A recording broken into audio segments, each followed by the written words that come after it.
welcome to History Through Fiction, the podcast. I'm your host, Colin Mustful, and today I'm so excited to be joined by Angela Shupe, author of the novel In the Light of the Sun. Angela, welcome. Thank you. Thank you so much for having me, Colin. Well, let's just start with your family history. This novel is based on your own family history, something that I read you were shielded from for the longest time. So, can you tell us a little bit about your own discovery of this history and why you decided to pursue it and turn it into a novel? Absolutely. Yeah.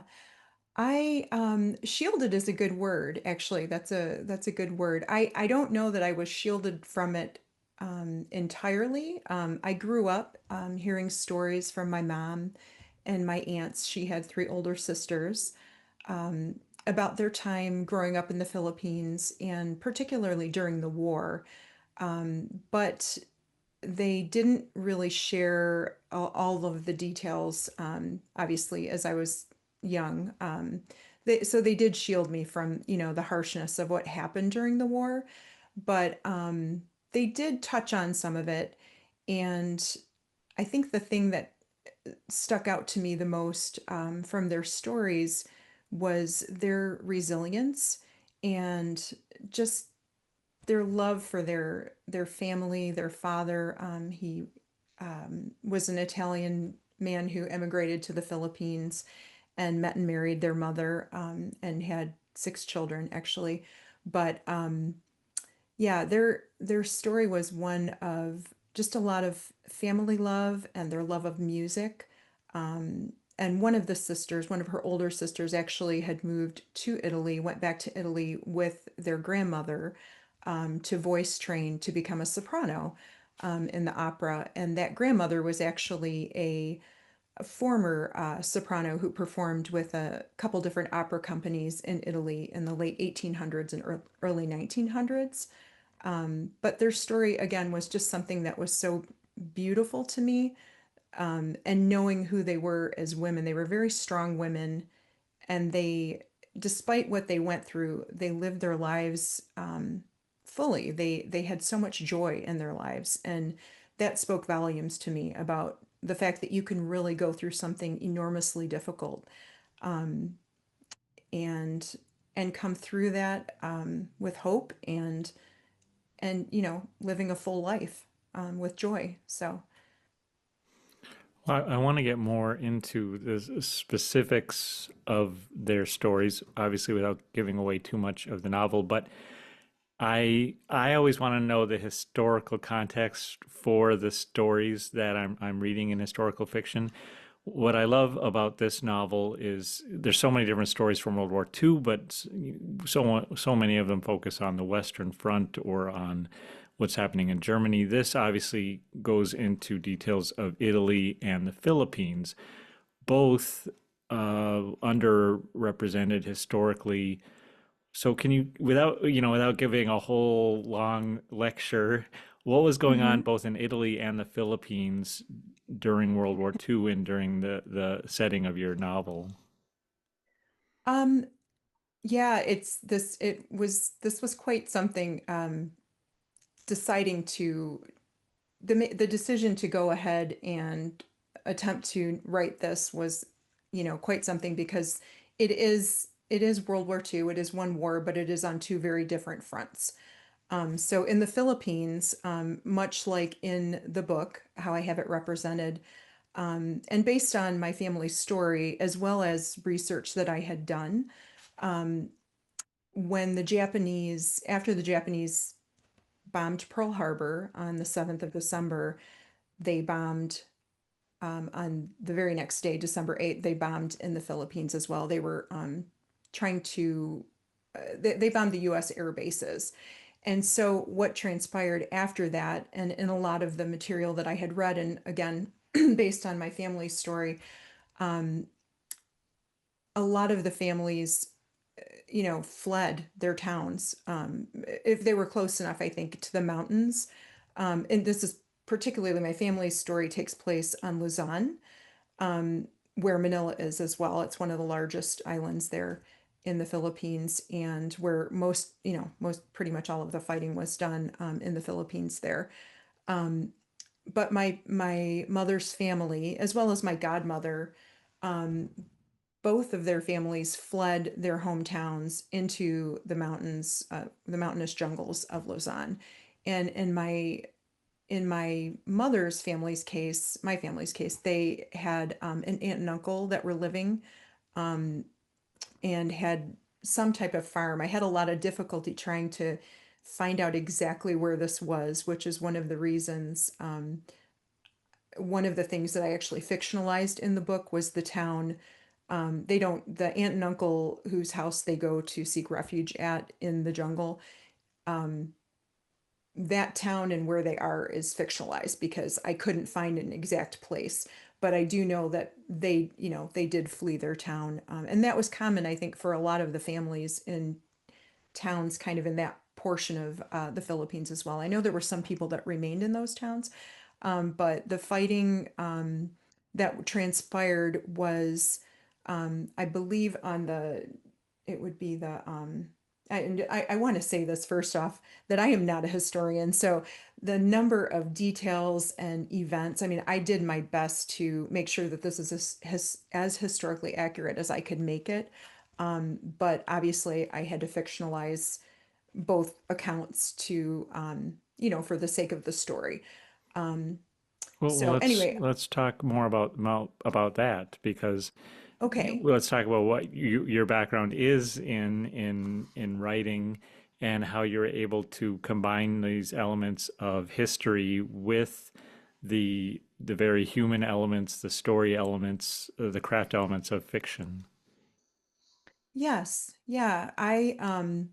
So that it was interesting because I was able to, when I was doing my research, and actually prior to making the decision to actually writing the book, um, I I always thought it was a beautiful story, and I always thought it would be a wonderful thing to be made into a novel, to present this story. But I didn't know if I could do it, and I ended up talking to my aunts and interviewing them, and just kind of getting putting together all of the anecdotes that I had um, from their time growing up in the Philippines, and everything that they gave me, I used, believe me, in this book. It all appears in this book. And my aunt, the older sister who was in Italy with their Nona, I knew less about her story. So I knew what I did know about her story. You know, uh, that all appears obviously in there as well. I don't want to give anything away, but in the book, the character Rosa ends up spending some time in a Nazi jail, essentially because she is an enemy alien. And that was something that was, as I was doing my research, I'm sure you probably know this too, Colin, from knowing history. I mean, that was unfortunately something that was common. Whatever the force was that came in, if it was the Axis forces, if you were an allied, an and you happened to be in that country, unfortunately, a lot of those people were rounded up and put into prison. So, and that happened in the Philippines as well. Um, but for the sake of the Italian story, I ended up fictionalizing a lot of that story for her account, particularly. And again, I used everything that I had, but I did a lot of research also for that about the women that participated in the resistance in Italy, and it's a fascinating story. How many women? I believe there were. I don't want to get the figure wrong, but I think I'm thinking there were close to like 200,000. I think that was a number that I saw listed for the number of women that participated. So in the story, um, you know, I had to use fiction obviously to have the narrative flow, but and to tell the story, but tried to do justice and make sure that I had all of the facts that I had regarding my aunt's history and my great grandmother's history there as well. So, Well, let's talk about music because that's obviously a big part of the novel, and that's another challenging element to mix in with the history, with the storytelling, because you, obviously, while you're reading a novel, you can't hear the music, so you have to describe it. So, I guess speaking on two levels, what exactly does it mean? I have no background in opera to go from Neither do I. to go to Italy to voice train, and well, even in the front of your novel, you have a quote from Plato: "Music gives a soul to the universe, wings to the mind, flight to the imagination, and life to everything." So, just talk about the importance of music and how you're able to put it onto the page. That element, music, was something that I grew up with because of my mom. My mom, and also her sisters as well, and hearing their stories. But my mom, much like the main character, Karamina, in the Philippines, the Philippine narrative, my mom wanted to pursue voice training like her older sister. My Aunt Lourdes had gone to Italy to voice train. And I grew up watching my mom when she did come here, when she immigrated to the US. She started out pursuing voice training to sing, to become a soprano. And I think because of the time frame, it was in the early 50s when she actually came. It's a little bit different in the book, but it wasn't what she, I think it wasn't what she saw presented from her grandmother and from her sister, from Lourdes. Italy, opera in Italy, I think, was very different at the time than here in the US. Music was different. But I grew up seeing my mom, so she ended up not pursuing a career in opera. She did continue to sing throughout her life. And she had just a beautiful, beautiful voice. And I remember her rehearsing at home she would sing arias, sacred arias at church.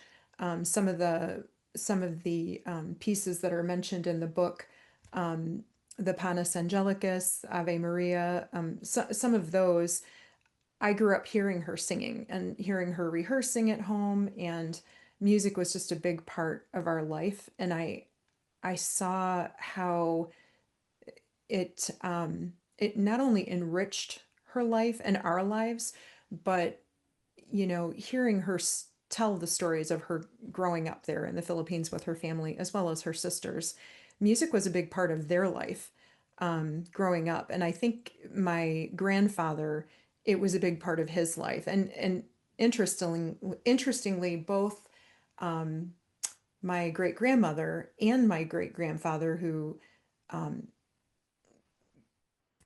they both performed with two different opera companies in Italy and traveled. And I think I never met my grandfather, my mom's dad, but he was very much exposed to music and it was a big part of his life. So it was a big part of his family's life, and hearing the stories about them singing, just they would gather around his piano at their home in Florida Blanca, and they would sing and he sang, and it was something that, you know, in difficult times, I think it brought hope, it brought joy to them. And I think there's a healing power of music as well, particularly in times of loss. And I also saw that represented. So there's just that quote you mentioned, um, I think encapsulates that so well, because it really does. That is how I saw, my mom's life. And she has passed, sadly. She passed in 2017, but music was just a big, big part of her life. So I wanted to somehow put that into the book. I hope I did it justice. I hope I did that, that people can, because there actually are many, many pieces of music that, because they're both performing so much, that I mention, and you can only, include so much in quotations. But I hope that readers, are kind of swept away by that and kind of get an idea of that music. Maybe be curious and go listen if they haven't been exposed to it. So Mhm. I wonder if you could talk a little bit more about the aspirations musically of Karamina and Rosa. Here you have one character who has to flee to the jungle, another who's imprisoned. So both of them obviously had these grand aspirations of singing in the opera, but that had maybe had to be put on pause during this time of war. And of course, unfortunately, war is just ever present in our world today and Yes. throughout history. Can you talk about putting that into your characters where life goes on, but those aspirations, those ambitions are still there throughout all of that, all those difficult times? Yeah, that's a really good question, Colin. I personally I have not experienced war, but I've experienced some pretty and some pretty difficult times in my own life. So I think again the example that I saw with my aunts and my mom and my godmother as well um, just really made an impression upon me. In terms of following those aspirations during a difficult time, in the book, Karamina, you know, she's 14 when the book begins, and she does have this aspiration to, and she has a beautiful voice, and she's been, singing and rehearsing and doing everything she can, but she's not at the age yet where she could go, to Italy, to a foreign country where she can pursue singing professionally, for the education, to do that. And that is actually a big, question in the book is what happens with that aspiration that she has, because, as she goes through the war, it's extremely difficult and she experiences considerable loss. And what happens with that? What happens with her aspirations? And I think we all face that in life. It's a very not maybe not war, but we face difficulties. All of us do. And how do we move through those difficulties and stay true to the things that make us who we are and bring us joy. And I think we all have to find a way to do that. And maybe sometimes those aspirations change slightly in the book. Um, I don't want to give any spoilers away for how it happens, but I will say that Rosa, her older sister who is in Italy, um, obviously she's older, and so she ends up falling in love, and um, she continues to pursue music, but her ideas of, I think the motivation for why she was doing it and for performing, perhaps it changed slightly as her world became full of other things that she saw, that just filled her up as well. So not that music didn't lose its importance in her life, but it was framed differently, perhaps, as she went through the war. Um, and I think that's different for everybody going through difficulties, and as we try to determine what is it that we're going to do, and is this something that continues to bring us joy? Are we going to continue to pursue it?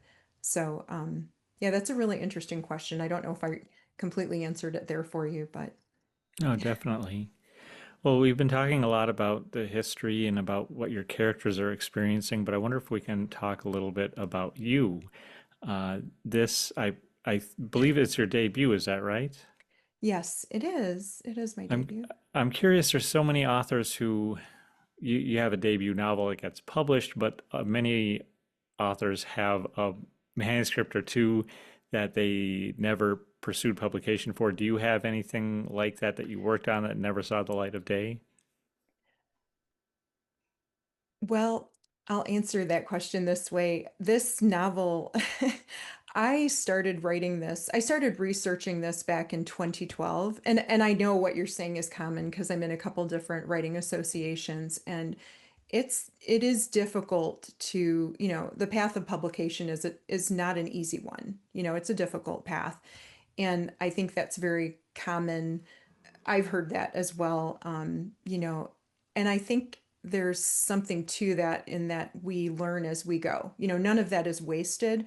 In my case, I made the decision to start out with this story because this is what was on my heart. I I started out trying to write, I was writing, I did some freelance writing, just doing personal essays, and then I moved into doing some short stories, trying to see could I, did I think I could maybe move into doing fiction, obviously. So I started doing short stories and had a few that were published. Um, but the idea of this was so large that I kind of moved into it very, very slowly, Colin.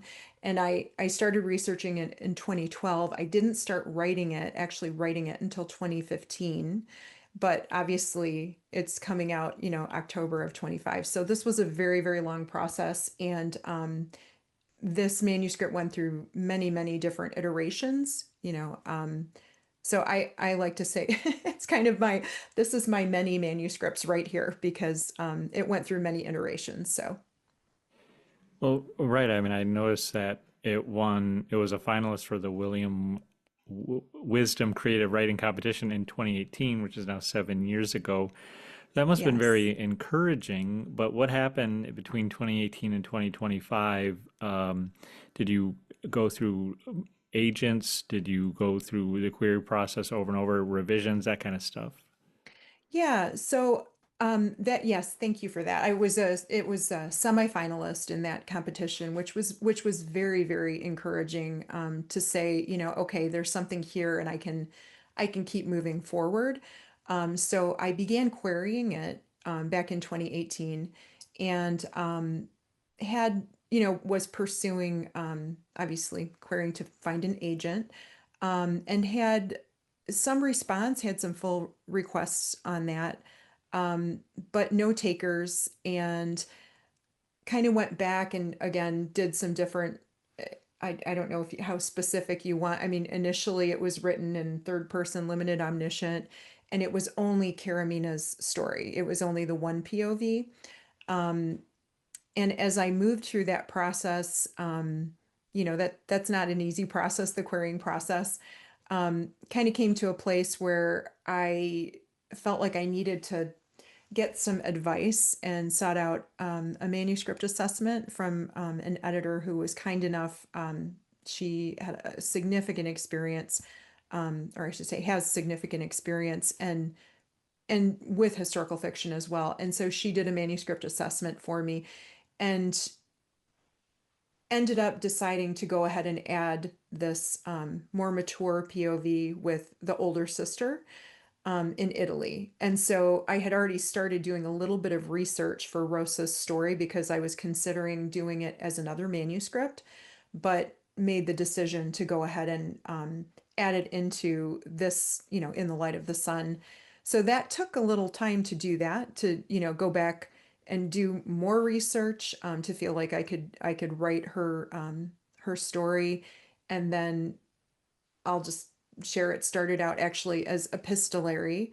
I had it in as diary entries, and then eventually it that turned into a first person account as well. So it was kind of a long road to finding an agent, and then anyone pursuing this, trying to do this, I would say just keep going and keep persevering. Don't give up, just keep going. But you learn along the way, and I'm very, very grateful for people who spoke into this to give me direction for how to do that. What would be, I think, the most marketable manuscript, because that's what agents, I think, are looking for. They want a manuscript that can sell, obviously. And so, um, once I did sign with the agent, my agent, and then it was a little while after that. I think most of the revisions were done pretty much on it, but ended up signing with my publisher. Um, and actually, that's when we went ahead and I ended up changing it at that point, the Rosa's POV into first person. So it's quite a long road, yeah, it's not something that just happened overnight. And I mean, the research in and of itself, and, especially with historical fiction, which I know you're familiar with, you know, it takes time to feel like you are in that space, that time and place, and to the point where you can hopefully represent it on the page so a reader is immersed in it, when they open up your book. It takes time for that. And then it takes time to, the craft of writing takes time as well. So, Well, a lot of writers, myself included, just start with an idea without the forethought of how do I get this idea into a published novel. Can you just speak briefly about where you're at now from that point of the idea to, wow, my book is real? How does that feel? And just what have you learned? Obviously, you've learned a lot, but what have you learned that you can boil down into just a few key points for other writers? just to clarify, bringing the idea into a full Yeah, manuscript, is that? just bringing it to publication and what the journey what's some of the things you had to overcome throughout the process and just where you're at now knowing that this is real, it's going to be in readers' hands. Well, I will say that right now, I mean, it really is surreal. It's, I feel like I've been working on this for a very long time, and um my kids were young when I started, and they're both adults now. So, it's been a very long journey, and I am thrilled, honestly. I'm thrilled that it is coming out. I'm so grateful to my publisher and the editors that I've worked with at the publishing company, and even I had the developmental editor I worked with who helped me with the manuscript assessment. Um, just everyone along the way, like I'm enormously grateful, and I'm grateful to be at this place. It's not, I don't take it lightly. I feel like, that, like I said, this was a story that just really made an indelible mark upon me. And because of that, I felt like their story is something that I hope would, encourage readers. I mean, I wanted to bring the history of what happened in the Philippines to light, because growing up, it was it was my experience that most people really don't know very much about the war in the Philippines. And in fact, when I was querying this, there were a few, people that I had encountered that didn't even know there was war in the Philippines.